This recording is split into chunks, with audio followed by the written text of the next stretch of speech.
குழந்தைகளுடைய கல்வியை ஒழிக்கக்கூடிய அளவிற்கு கல்வியை இவர்கள் கற்றுவிடக்கூடாது என்று வேண்டுமென்றே ஒரு காழ்ப்புணர்வோடு ஒன்றிய பாஜக அரசு என்ன பண்ணுதுன்னு சொன்னா இந்த 2152 கோடி ரூபாயை தராமல் நிப்பாட்டி வைத்திருக்கின்றது. ஒன்றியத்தில் பாஜக ஆட்சி அமைச்சதிலிருந்து எடுத்து பார்த்தோம் அப்படின்னு சொன்னா பிசி, எஸ்சி, எஸ்டி, ஓபிசியை சேர்ந்த பிள்ளைகள் படித்து நல்ல நிலைமைக்கு வர வேண்டும் என்பதற்காக வேண்டி ஏராளமான உதவித்தொகை கடந்த காலத்தில் இருந்துச்சு. அபுல் கலாம் ஆசாத் என்ற உதவித்தொகை இருந்துச்சு, ராஜீவ்காந்தி அரசு உதவித்தொகை இருந்துச்சு. இதையெல்லாம் இன்றைக்கு இந்த ஒன்றிய பாஜக அரசு ஏற்கனவே நிப்பாட்டியாச்சு. இது இல்லாம ஆர்டிஇ என்று சொல்லப்படக்கூடிய தனியார் பள்ளிக்கூடங்கள்ல கல்வி உரிமை சட்டம் என்ற அந்த சட்டத்தின் அடிப்படையில் தனியார் பள்ளிக்கூடங்கள்ல கூட 100% மாணவர்கள்ல 25% மாணவர்களுக்கு அந்த பள்ளிக்கூடம் இலவசமாக கல்வியை கொடுக்க வேண்டும், அதற்கான தொகையை அரசு செலுத்தும் என்ற அடிப்படையில் இந்த ஆர்டி அந்த மாணவர்களுக்கு இலவச கல்வி தனியார் பள்ளிக்கூடங்கள்ல கூட கிடைக்கும். அந்த மாதிரியான ஒரு நிலை இருந்துச்சு 8வது வகுப்பு வரைக்கும். இந்த ஒன்றிய அரசு இந்த பணத்தை கொடுக்காமல் பிடித்து வைத்ததன் காரணத்தினால இந்த தொகையும் பல வருடங்களாக அந்த ஆர்டி வகைக்கு போகவில்லை. தனியார் பள்ளிக்கூடங்கள்ல சேர்க்கப்படக்கூடிய மாணவர்களுடைய எண்ணிக்கை வெகுவாக இன்றைக்கு குறைந்து ஒன்றுமில்லாமல் ஆகிவிட்டது. இன்றைய செய்தியும் சிந்தனை நிகழ்ச்சியில் நாம் பார்க்க இருக்கக்கூடிய தகவல் என்னவென்றால், திருவள்ளூர் மாவட்டத்தினுடைய நாடாளுமன்ற உறுப்பினர் திரு சசிகாந்த் செந்தில் ஐஏஎஸ் அவர்கள் தொடர்ச்சியாக உண்ணாவிரத போராட்டத்தை செஞ்சிட்டு இருக்கிறார். உண்ணாவிரத போராட்டத்தை திருவள்ளூர் மாவட்டத்தினுடைய அந்த ஆட்சியர் அலுவலகத்திற்குள்ள இருக்கக்கூடிய தன்னுடைய அந்த அலுவலகத்திலிருந்து ஆரம்பிச்சாரு. அவருடைய உடல்நிலை மோசமானது பிறகு மருத்துவமனையில சேர்க்கப்படுறாரு. மருத்துவமனையில சேர்க்கப்பட்ட பிறகும் தொடர்ச்சியாக அவர் இந்த உண்ணாவிரத போராட்டத்தை கைவிடாமல் உண்ணாவிரதம் என்கின்ற ஒரு நிலைப்பாடு கையில் எடுத்து தொடர்ந்து போராடி வருகின்றார். பல ஃபெலோஷிப்கள் நிறுத்தப்பட்டிருக்கிறது, ஸ்காலர்ஷிப்கள் டைமுக்கு வர்றதில்லை, பல இடங்களில் அவர்கள் பிரச்சனைகளை சந்திக்கிறார்கள். இது மாணவர்களுடைய பிரச்சனையாக இருப்பதனால் நான் இந்த உண்ணாவிரத்தை விடுறதா இல்லை. குறிப்பாக நம்மளுடைய எஸ்எஸ்ஏல கொடுக்க வேண்டிய பணம், நம்மளுடைய குழந்தைகளுக்கு சேர வேண்டிய காசு, அது வாங்கி கொடுப்பது என்னுடைய கடமை மட்டுமல்ல, பெரியவர்களுடைய எல்லாருடைய கடமையுமே கூட. அதனால இதில் அரசியல் கட்சி இதெல்லாம் பார்க்காம குழந்தைகளுக்கு நாம் செய்ய வேண்டிய கடமையாக இந்த இஷ்யூவை பெருசாக நீங்கள் பேசணும். இந்த குழந்தைகளுக்காகவும் மாணவர்களுக்காகவும் தமிழகம் நிற்க வேண்டும், தமிழ்நாடு நிற்க வேண்டும் என்ற இந்த ஒரு குறிக்கோளோடு நான் இது அமைதியாக எந்தவித ஆரவாரமும் இல்லாமல் உங்களுடைய விஷயங்களை இதற்கு எதிர்ப்புகளை தெரிவிக்க வேண்டும். தெரிவிக்கலைன்னா நம்ம அப்படியே கடந்து போயிடுற மாதிரி ஆயிடும். அதனால இந்த உண்ணாவிரதம் தொடர்கிறது. நீங்க இந்த விஷயத்தை ஒன்றிய அரசாங்கத்திற்கும் அந்த எஜுகேஷன் மினிஸ்டருக்கும் பிரைம் மினிஸ்டர் மோடி அவர்களுக்கும் எடுத்து செல்லுமாறு சோஷியல் மீடியா நீங்கள் பல வழிகள் இருக்கு அவங்களுக்கு எடுத்து சொல்றதுக்கு தமிழ்நாடு எடுத்து செல்ல வேண்டும் என்பது என்னுடைய கோரிக்கை. கண்டிப்பாக என்னுடைய கோரிக்கைகள் நிறைவேறும் வரைக்கும் இந்த உண்ணாவிரதம் தொடரும். எதுக்காக இந்த போராட்டத்தை கையில் எடுத்திருக்கிறான்னு சொன்னா, ஒன்றிய அரசிடமிருந்து மாநில அரசுக்கு வர இருக்கக்கூடிய அந்த கல்வி உதவித்தொகையை ஒன்றிய அரசாங்கம் நிப்பாட்டி வச்சிருக்கிறாங்க. கல்வி உதவித்தொகையை பொறுத்த வரைக்கும் எஸ்எஸ்சி என்ற திட்டத்தின் கீழே ஒன்றிய அரசு மாநில அரசுக்கு கொடுக்கக்கூடிய கல்வி உதவித்தொகையா இருக்குது. இந்த திட்டத்தின் கீழாக கொடுக்க இருக்கக்கூடிய அந்த தொகை கிட்டத்தட்ட 2152 கோடி ரூபாய் தமிழகத்துக்கு வர வேண்டியிருக்குது. குழந்தைகளுடைய கல்வி வளர்ச்சிக்கான தொகை. இந்த கல்வி உதவித்தொகையை ஒன்றிய அரசு என்ன பண்ணுதுன்னு சொன்னால் தமிழகத்துக்கு கொடுக்காமல் நிப்பாட்டி வச்சிருக்குது. ஏன் இவங்க நிப்பாட்டி வச்சிருக்கிறாங்கன்னு சொன்னால் அதுக்கான காரணம் தமிழக அரசு ஒன்றிய அரசின் மூலமாக சமீபத்தில் கொண்டு வரப்பட்ட ஒரு புதிய தேசிய கல்விக் கொள்கை. அதை பல மாற்றங்கள் செய்யப்பட்டு 2020 அதை வெளியிடுறாங்க. அதை அமல்படுத்த வேண்டிய ஒரு நிலை வருகின்ற போது மாநில அரசாக இருக்கக்கூடிய தமிழக அரசு என்ன பண்ணுறாங்கன்னு சொன்னால் ஒன்றிய அரசு கொண்டு வரக்கூடிய புதிய தேசிய கல்விக் கொள்கையை நாங்கள் முற்றிலுமாக புறக்கணிக்கிறோம், இங்கே தமிழகத்தில் ஒருபோதும் அதை நாங்கள் அமல்படுத்த மாட்டோம் என்கின்ற ஒரு நிலைப்பாடை கையில் எடுக்கிறாங்க.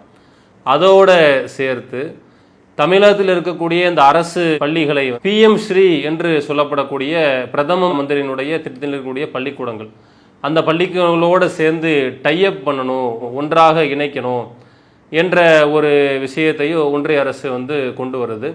அந்த ஒப்பந்தத்திலையும் தமிழக அரசு என்ன சொன்னால் இதில் நாங்கள் ஒருபோதும் நாங்கள் கையில் எடுத்துட மாட்டோம், இது எங்களுக்கு தேவையில்லாத ஒரு விஷயம் என்று சொல்லி தமிழக அரசின் சார்பில் அதை முழுமையாக புறக்கணித்து இந்த ஒப்பந்தத்தில் நான் கையெழுத்து போட மாட்டோம் என்கின்ற அந்த விஷயத்தை சொல்கிறான்.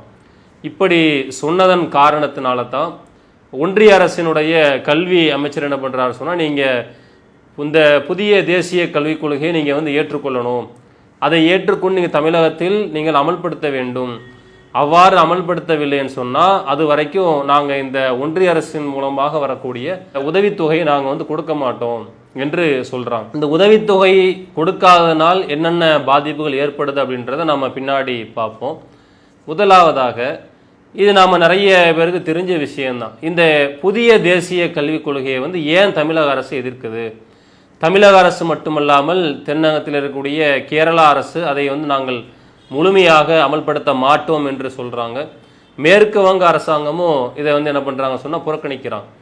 அப்போ இது மாதிரி ஒன்றிய அரசு கொண்டு வரக்கூடிய இந்த புதிய கல்விக் கொள்கையை நாங்கள் அமல்படுத்த மாட்டோம் என்று தமிழக அரசு சொல்கிறதுக்கான காரணங்கள், நிறைய காரணங்கள் இருக்குது.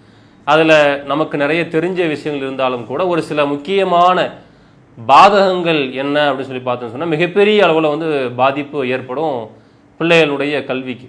என்ன அதில் மாற்றங்களை கொண்டு வராங்கன்னு சொன்னால், ஒரு மாணவர் 1வது வகுப்புக்கு வந்து சேரணும் அப்படின்னு சொன்னால் 1வது வகுப்பு வந்து 6 வயதில் தான் சேர முடியும். அதுக்கு முன்னாடி ப்ரீ ஸ்கூல் என்ற பேரில் ஒரு 3 வருஷம் பள்ளிக்கு முன்னுள்ள கல்வி அப்படின்ற விஷயத்தை கொண்டு வராங்க.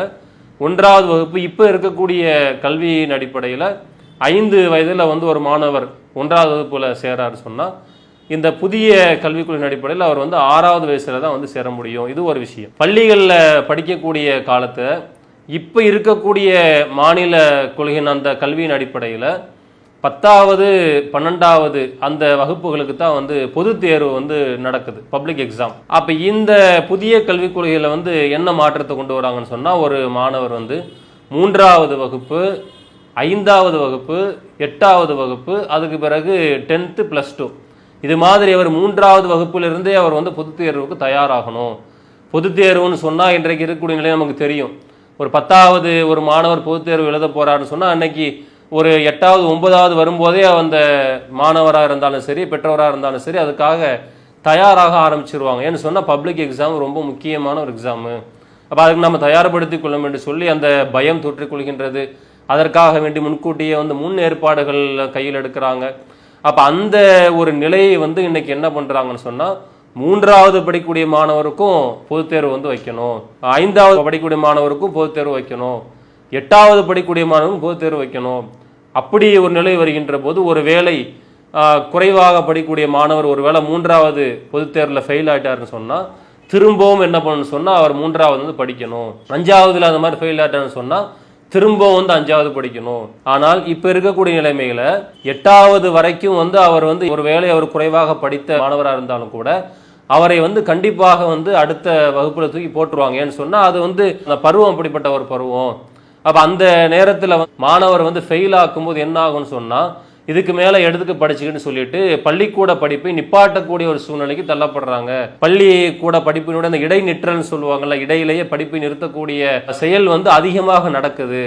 அதனால தமிழக அரசு என்ன பண்ணுதுன்னு சொன்னால், பிள்ளைகள் அதிகமான கல்வியை நோக்கி வர வேண்டும், குழந்தை தொழிலாளர்கள் அதிகமாக வந்து போகக்கூடாது.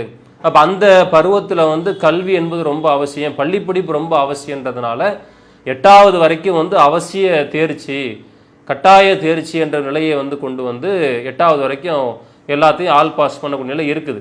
இது மாணவர்களுடைய உளவியல் சார்ந்து அவள் நலன் சார்ந்து நல்ல ஒரு அழகான ஒரு முடிவு தான். இதை இந்த ஒன்றிய அரசு என்ன பண்ணுறாங்கன்னு சொன்னால், 3வது 5வது 8வதுலையும் பொதுத் தேர்வு வைக்கணும் அப்படின்ற ஒரு நிலையை வந்து கையில் எடுக்கிறாங்க. இது மாணவர்களுடைய படிப்பை மிகப்பெரிய அளவில் பாதிக்கும். அது மாதிரி 12வது முடித்த உடனே இளங்கலை படிப்புக்கு போவாங்க. குறிப்பாக வந்து ஆர்ட்ஸ் அண்ட் சயின்ஸுக்கு சில பேர் போவாங்க, இன்ஜினியரிங் படிக்கிறதுக்கு போவாங்க. அந்த மாதிரியான இளங்கலை படிப்புகளுக்கு ஒன்றிய அரசினுடைய அந்த புதிய கல்விக் கொள்கை என்ன சொன்னால், நுழைவுத் தேர்வு கட்டாயமாக எழுதணும், என்ட்ரன்ஸ் எக்ஸாம் எழுதணும். அப்போ என்ன ஒரு நிலை ஆகும் அப்படின்னு சொன்னால், இன்றைக்கு உதாரணமாக இந்த நீட் எக்ஸாமை நம்ம வந்து எடுத்துக்கலாம். கடந்த காலத்தில் 12வது வகுப்பில் கட் ஆஃப் மார்க் எடுத்துக்கிறான்னு சொன்னால் அதை வைத்து வந்து மருத்துவ படிப்புக்கு இலகுவாக போயிடலாம். 10th +2 பப்ளிக் எக்ஸாம் ரொம்ப சிரமப்பட்டு படிப்பாங்க. அப்போ அந்த ஒரு நிலை கடந்த காலத்தில் இருந்துச்சு. இந்த நீட் என்ற ஒரு நுழைவுத் தேர்வை கொண்டு வந்து என்ன பண்ணாங்கன்னு சொன்னால், நீ 12வது வகுப்பில் ஸ்டேட் ஃபர்ஸ்டே வந்திருந்தாலும் எங்களுக்கு கவலை கிடையாது, நீ வந்து நீட் எக்ஸாம் எழுதி ஆகணும். அப்போ நீட் எக்ஸாம் எப்படி எழுதணும், அதுக்கு தயார்படுத்துறதுக்கு என்ன பண்ணுறது, கோச்சிங் சென்டருக்கு போகணும். கோச்சிங் சென்டருக்கு போகணும்னா பணம் இல்லாமல் போய் சேர முடியுமா? அதுக்கு பல ஆயிரங்கள் லட்சங்களை கொண்டு போய் கட்டணும். அப்போ அதுக்கு எதுக்கு வழிவகுத்துக்குன்னு சொன்னால், மருத்துவ படிப்பு என்பது ஏழை மாணவர்களுக்கு வெறும் கனவாகத்தான் இருக்கணும் என்ற நிலை வருதா இல்லையா? பணக்காரர்கள் யாரெல்லாம் காசு இருக்கிறாங்களோ அவங்க மட்டும்தான் அந்த நீட்டு நுழைவுத் தேர்வை எழுதி டாக்டராக முடியும் என்ற நிலையை கொண்டு வந்திருக்கிறாங்க. அப்போ அந்த மாதிரியான ஒரு நிலையை எல்லாத்துக்கும் கொண்டு வரணும். இன்ஜினியரிங் படிக்கிறதா இருந்தால் ஏழை மாணவர்களுக்கு அது வந்து இலகுவாக இருக்கக்கூடாது. ஆர்ட்ஸ் அண்ட் சயின்ஸ் படிக்கிறதா இருந்தால் ஏழை மாணவர்களுக்கு இலகுவாக இருக்கக்கூடாது. அதை கஷ்டமாக்க வேண்டும் என்ற ஒரே உள்நோக்கத்தோட இந்த புதிய கல்விக் கொள்கைகள் என்ன பண்ணுறாங்கன்னு சொன்னால், எல்லா இளங்கலை படிப்புகளுக்கும் நுழைவுத் தேர்வு கொண்டு வரணும். அப்போ இதே மாதிரியான நிலை வந்து அதற்கும் ஏற்படும். எப்படி இன்னைக்கு ஒரு நீட்டுக்கு வந்து மாணவர்கள் ரொம்ப கஷ்டப்படுறாங்களோ, நிறைய மாணவர்கள் வந்து அந்த தோல்வி பயத்தில் தற்கொலை பண்ணுறாங்களோ, அது மாதிரியான ஒரு நிலையை எல்லா படிப்புகளுக்கும் கொண்டு வர வேண்டும் என்ற ஒரு அபத்தத்தை தான் இந்த ஒரு புதிய கல்விக் கொள்கை திட்டத்தில் கொண்டு வராங்க. எதிர்க்கப்படுறதுக்கான காரணங்கள் எப்படி இருக்குன்னு நம்ம பார்க்குறோம். அடுத்ததாக என்ன பண்ணுறாங்கன்னு சொன்னால், குலக்கல்வி என்ற கடந்த காலத்தில் இருந்துச்சு, இப்போ கிடையாது. அந்த குலக்கல்வி முறையை வந்து என்ன பண்ணுறாங்கன்னு சொன்னால், இன்றைக்கு இந்த புதிய தேசிய கல்விக் கொள்கைகள் அதையும் வந்து ஒரு விஷயமா கொண்டு வராங்க. அது மாதிரி அந்த கல்விக் கொள்கைகள் மூலமாக வரக்கூடிய பாடத்திட்டங்களில் பார்த்தோன்னு சொன்னால், மாணவர்களுக்கு எந்த விதத்திலுமே தேவையில்லாத வர்ணாசிரம விஷயங்கள்லாம் உள்ள கொண்டு வருது, மனு தர்ம விஷயங்கள்லாம் உள்ள கொண்டு வந்துக்கிட்டு இருந்த வரலாற்று பாடங்களை வந்து நீக்கிறாங்க. டெல்லி சுல்தானிய பற்றிய சம்பந்தமான வரலாற்று பாடங்கள் நீக்கியாச்சு, முகலாயர்கள் சம்பந்தமான பாடங்கள் நீக்கியாச்சு. இந்த நாட்டினுடைய சுதந்திரத்திற்காக வேண்டி யாரெல்லாம் உண்மையிலேயே பாடுபட்டார்களோ அவர்களுடைய உண்மை வரலாற்றை எல்லாம் துடைத்து எறிந்துவிட்டு அழித்து விட்டு வேற தேவையில்லாத விஷயங்களை கொண்டு வந்து இந்த புதிய கல்விக் கொள்கை மூலமாக கொண்டு வர்றான். இதெல்லாம் எவ்வளோ பெரிய பாரதூரமான விஷயம். அடுத்து என்னன்னு சொன்னால், பிரைவேட் செக்டாரையும் உள்ளே கொண்டு வரணும். இன்னைக்கு இருக்கக்கூடிய கல்வி நிலையை பொறுத்த வரைக்கும் மாணவர்களுக்கு தேவையான கல்வி சார்ந்த எந்த ஒரு உதவியாக இருந்தாலும் அதற்கான தேவையான பொருளாதார விஷயங்கள் எல்லாமே அரசாங்கமே அதை வந்து கையில் எடுத்து செய்ய வேண்டும் என்ற நிலை இருக்குது. ஆனால் இந்த புதிய கல்விக் கொள்கை என்னன்னு சொன்னால், பிரைவேட் செக்டாரும் உள்ள வந்து இன்வெஸ்ட் பண்ணலாம், அரசாங்கமும் தனியார் அமைப்புகளும் சேர்ந்து ஒன்றாக இணைந்து வந்து அதை வந்து அது மாதிரியான செலவுகளை வந்து செய்யலாம் என்று சொல்லி தனியார் மயமாக்கக்கூடிய ஒரு விஷயத்தை இன்னைக்கு உள்ள கொண்டு வராங்க. ஏற்கனவே நிறைய பொதுத்துறை நிறுவனங்களை எல்லாம் இன்னைக்கு தனியாருக்கு விற்று தாரை வார்த்து விட்டு இருக்கக்கூடிய சூழ்நிலையில இந்த கல்வியையும் அது மாதிரியை வந்து ஆக்க வேண்டும் என்று சொல்லி பிரைவேட் செக்டாரை உள்ள கொண்டு வரதை பார்க்குறோம். இதெல்லாம் அதில் இருக்கக்கூடிய அம்சங்கள். இது மிக முக்கியமான விஷயம் என்னன்னு சொன்னால், தமிழக அரசு வந்து கல்வியை மாநில பட்டியலில் வைக்க வேண்டும் என்று சொல்கின்றது. ஒன்றிய அரசு என்ன பண்ணு சொன்னால், இல்லை அது பொதுப்பட்டியலில் தான் இருக்கணும் என்று அவர்கள் சொல்கின்றார்கள். மாநில பட்டியலில் இருக்கும்போது மாணவர்களுக்கு நிறைய நன்மைகள் ஏற்படும். ஏன்னு சொன்னால், ஒவ்வொரு மாநிலத்திற்கும் கல்வியினுடைய தராதரம், கல்வியினுடைய விஷயம் என்பது மாநிலத்திற்கு மாநில வேறுபடுமா இல்லையா? இன்றைக்கு இருக்கக்கூடிய சூழ்நிலையில் இவர்கள் இந்த புதிய தேசிய கல்விக் கொள்கைகளை எதையெல்லாம் கொண்டு வர வேண்டும் என்று சொல்கின்றார்களோ அதையெல்லாம் தமிழக அரசு வந்து பல ஆண்டுகளுக்கு முன்னாடியே கொண்டு வந்து விட்டது. கல்வியில ஏராளமான முன்னேற்றங்கள், ஏராளமான புரட்சிகள் செய்து இன்றைக்கு கல்வி என்கின்ற விஷயத்திலும் சரி, அந்த உயர்நிலை கல்வி விஷயத்திலும் சரி, முதலிடத்தில் இருக்கக்கூடிய மாநிலமாக, முன்னே மற்ற மாநிலங்களுக்கெல்லாம் மிகப்பெரிய ஒரு உதாரணமாக எடுத்துக்காட்டாக விளங்கக்கூடிய அளவிற்கு இன்றைக்கு தமிழகத்துல கல்வி வளர்ச்சி இருக்குன்னு சொன்னா, அப்ப அதனால தான் தமிழக சொல்லுது, மாநில பட்டியலை விட்டுருங்க, எங்களுடைய மாணவர்களுக்கு எங்களுடைய மாநிலத்துக்கு தகுந்த மாதிரியான கல்விக் கொள்கையை நாங்கள் உருவாக்கி கொள்கின்றோம் என்று அந்த நிலையை வந்து கையில் எடுக்கிறாங்க. இவங்க என்ன பண்றாங்கன்னு சொன்னா, அதெல்லாம் வந்து இருக்கவே கூடாது, நான் தான் சர்வாதிகாரியாக இருப்பேன் என்று சொல்லி பொதுப்பட்டியலில் வந்து கல்வியை கொண்டு வந்து வைக்க வேண்டும் என்கின்ற ஒரு பாரதூரமான விஷயத்தை வந்து கையில் எடுத்து செய்யறான். அப்ப இத மாதிரி தொடர் அதிகார துஷ்பிரயோகம் செய்யக்கூடிய விஷயமா இருக்கிறதுனால 2152 கோடியும் விடுவிக்காமல் அதை வந்து நிறுத்தி வைத்திருக்கிறாங்க. அப்ப தமிழக அரசு என்ன பண்ணுன்னு சொன்னா, உச்ச நீதிமன்றத்தை அணுகி ஒரு வழக்கு ஒன்று பதிவு செய்யறாங்க. ஒன்றிய அரசு வந்து எங்களுடைய மாநிலத்திற்கு வர வேண்டிய உரிமையை, அந்த கல்வி உதவித்தொகையை கொடுக்காமல் நிறுத்தி வைத்திருக்கின்றார்கள், இதனால் எங்களுக்கு ஏராளமான பாதிப்புகள் ஏற்படுகின்றது என்று ஒரு மனுவை தாக்கல் செய்யறாங்க. இதுல இந்த 2152 கோடி ரூபாய் பிடிச்சு வச்சிருக்கிறதுனால மாநிலத்தில் இருக்கக்கூடிய மாணவர்கள், குழந்தைகளுடைய கல்வியை மிக அதிகமான அளவுல வந்து பாதிக்குது. எந்த அளவுக்குன்னு சொன்னா, 50 லட்சத்திற்கும் அதிகமான குழந்தைகளுடைய கல்வி சார்ந்த உதவித்தொகை வந்து அந்த அமௌண்ட்ல இருக்குது. அது மாதிரி அரசாங்க பள்ளிக்கூடத்துல, அது மாதிரி அரசாங்க உதவி பெறக்கூடிய தனியார் பள்ளிக்கூடங்களில் வேலை செய்யக்கூடிய ஆசிரியர்கள் இருக்கிறாங்கன்னு சொன்னா, அவங்களுக்கு சம்பளம் கொடுக்கறது வந்து அந்த தொகையிலிருந்து தான் கொடுக்க முடியும். இன்னும் பள்ளியில வேலை செய்யக்கூடிய ஏராளமான ஆயிரக்கணக்கான ஊழியர்கள் இருக்கிறாங்க, அவர்களுடைய ஊதியம் வந்து அந்த தொகையிலிருந்து தான் கொடுக்க முடியும். இப்படி தமிழகத்துக்கான உரிமை தொகையை வந்து அவங்க வந்து பிடிச்சு வச்சிருக்கும் போது மாணவர்களுடைய கல்வி மிக அதிகமாக பாதிக்கப்படுது. ஆசிரியர்களுக்கு சம்பளம் கொடுக்க முடிய நிலை உருவாகுது. ஏற்கனவே குறிப்பாக சிறுபான்மையினர் மாணவனுடைய கல்வி எந்த அளவுக்கு பாதிக்கப்பட்டிருக்கு. ஒன்றியத்தில் பாஜக ஆட்சி அமைச்சதிலிருந்து எடுத்து பார்த்தோம் அப்படின்னு சொன்னா ஏராளமான கல்வி உதவித்தொகையை நிப்பாட்டாங்களா இல்லையா? சிறுபான்மையினர் கல்வியிலே முன்னேற வேண்டும், பிசி எஸ்சி எஸ்டி ஓபிசியை சேர்ந்த பிள்ளைகள் படித்து நல்லநிலைமைக்கு வர வேண்டும் என்பதற்காக வேண்டி ஏராளமான உதவித்தொகை கடந்த காலத்தில் இருந்துச்சு.